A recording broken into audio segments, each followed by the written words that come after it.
Praise the Lord. தேவனுக்கு மகிமை உண்டாவதாக. ஆண்டவரும் இரட்சகருமாய் இருக்கிற இயேசு கிறிஸ்துவின் நாமத்தினாலே இந்த காலவேளையில் உங்களை வாழ்த்துகிறேன். இந்த நாளுக்கான தேவனுடைய வார்த்தை சங்கீதம் 64வது அதிகாரம் 1வது வசனம்.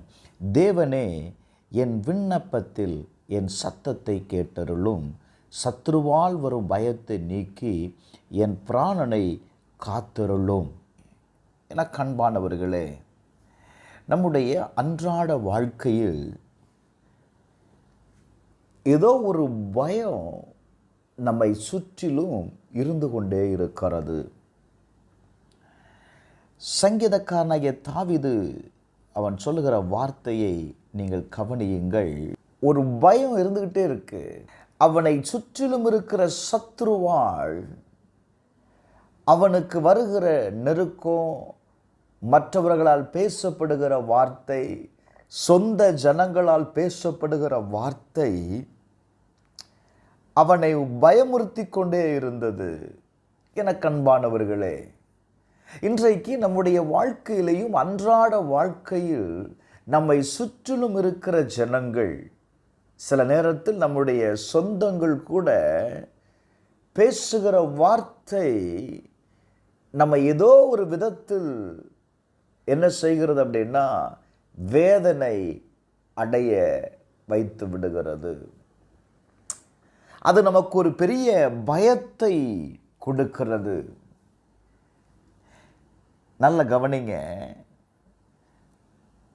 அந்த பயம் நம்முடைய வாழ்க்கையில் என்ன செய்ய முடியல அப்படின்னா,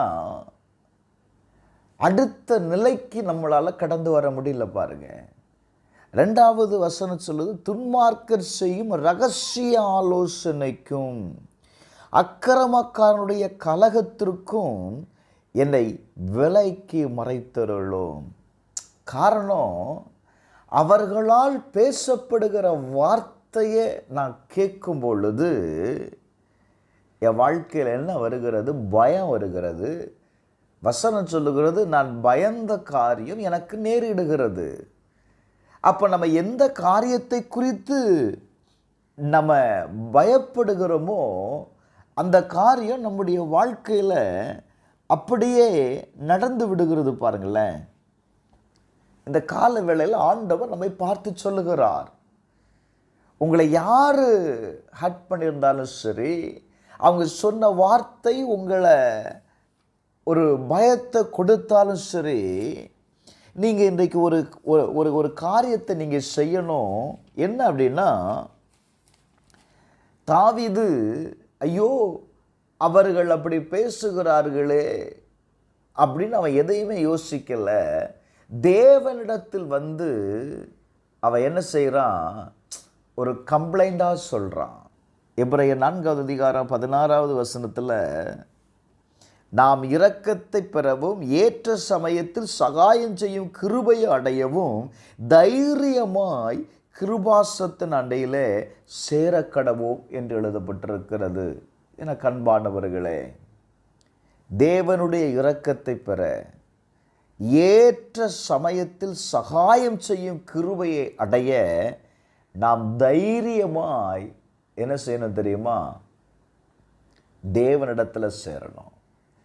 சில நேரத்தில் நம்முடைய பிள்ளைங்க அவங்களுடைய ஸ்கூலில் மற்ற பிள்ளைங்க ஏதாவது பேசிட்டாலோ இல்லை அடிச்சிட்டாங்களோ என்ன செய்யும்?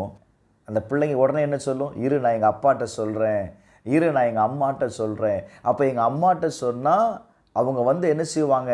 உன்னை கேட்பாங்க அப்படிங்கிற ஒரு நம்பிக்கையில் இந்த பிள்ளைங்க வந்து சொல்கிறது இல்லை. நல்ல கவனிங்க, உங்களுக்கும் எனக்கும் ஒரு பெரிய நம்பிக்கை இருக்குது. உங்கள் வாழ்க்கையை சுற்றி என்ன நடந்தாலும் சரி, நீங்கள் தைரியமாக ஏசப்பாட்ட வந்து சொல்லுங்கள்.